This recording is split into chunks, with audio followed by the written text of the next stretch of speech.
Why most budgets don't work. Most budgets fail for one simple reason. They're built for a fantasy version of you. The version of you who never forgets a bill. The version of you who tracks every coffee. The version of you who never has an unexpected expense, never stress orders takeout, and never gets hit with a weird car noise the week rent is due. That's not real life. Real life is messy. And if your budget can only work in a perfect month, it's not really a good budget. A good budget should do two things. It should be simple enough to keep using and flexible enough to survive real life. That's why this budget works. It doesn't ask you to obsess over every tiny category. It gives you a small number of decisions you can repeat every month without burning out. The simple budget framework. So here's the whole system.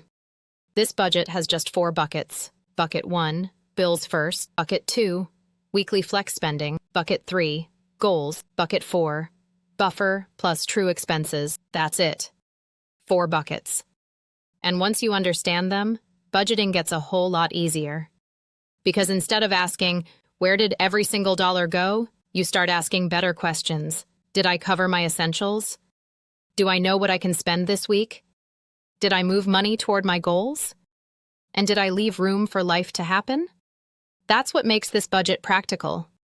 It combines the best parts of a few proven systems. It uses the zero-based idea of giving every dollar a job.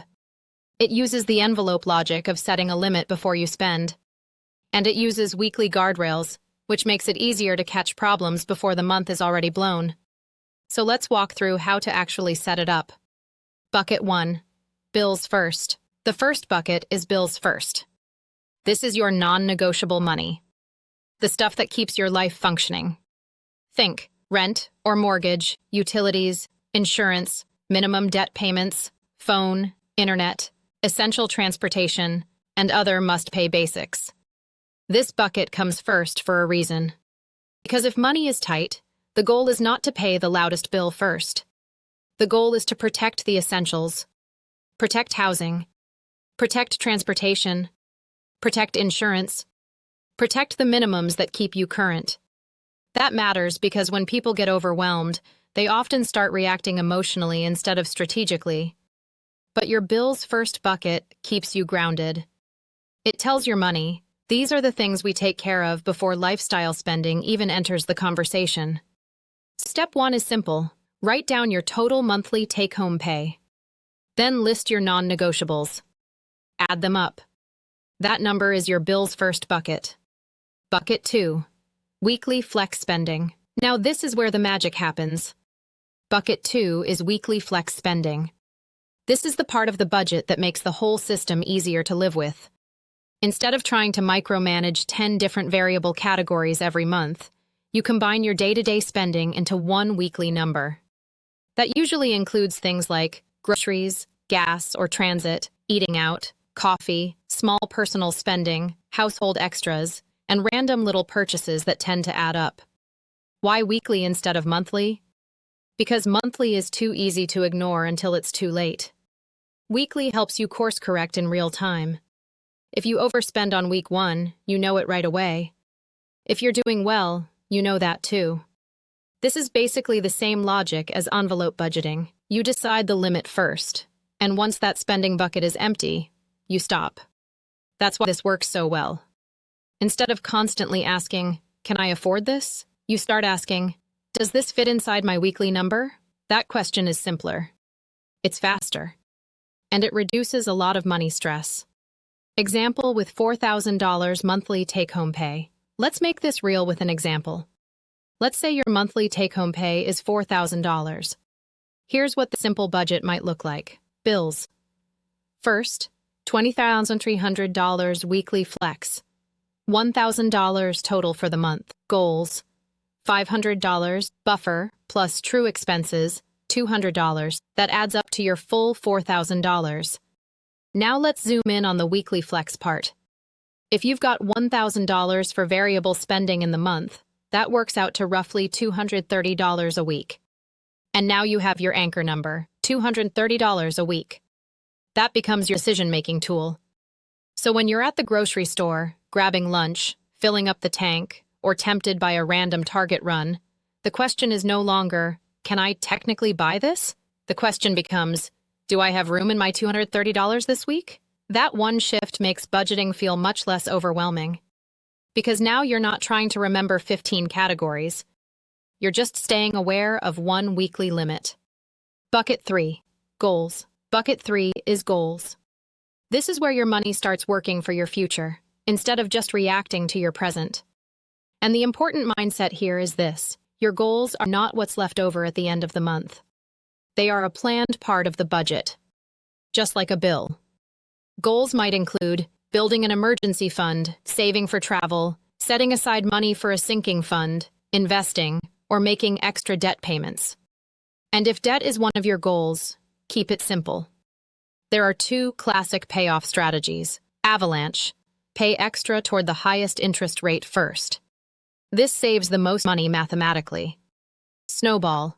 Pay extra toward the smallest balance first. This gives you faster wins and momentum. Both are valid. The best one is the one you will actually stick with. And one of the easiest ways to make this bucket work is to automate it. Set the transfer on payday. That way, your goals happen before life gets a chance to spend that money for you. Because automation reduces the need for willpower. And that's one of the smartest things you can do with your budget. Bucket 4. Buffer plus true expenses. Now let's talk about the bucket that saves people from quitting. Buffer plus true expenses. This is your life happens money. Because most budgets don't fail because of one huge disaster. They fail because of all the small stuff nobody planned for.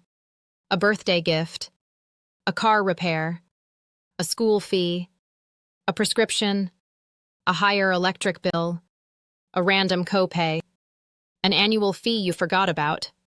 These are not strange expenses. They are normal life expenses. They're just irregular. And if your budget doesn't make room for them, every one of those moments feels like failure. So this bucket is where you plan for the things you know are coming, just not on a perfect monthly schedule. Even a small amount here helps. It gives your budget breathing room.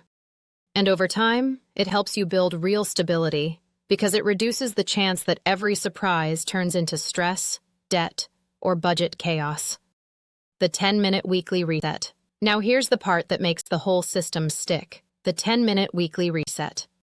Once a week, set a timer for 10 minutes and do 3 things. Check your balances. Compare your spending to the plan. Adjust if needed. That's it. Not an hour, not a full financial meeting, not a guilt session. 10 minutes.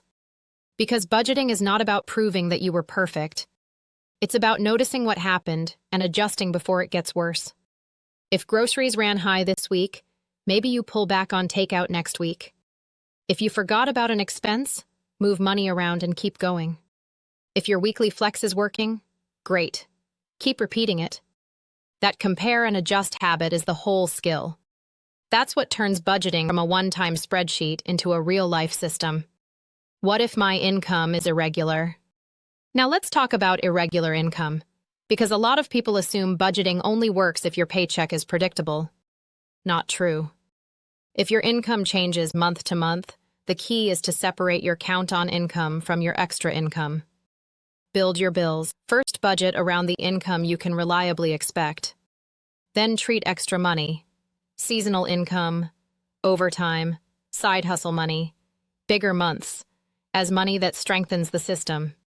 That extra money can go toward your buffer, your goals, debt payoff, or future lean weeks.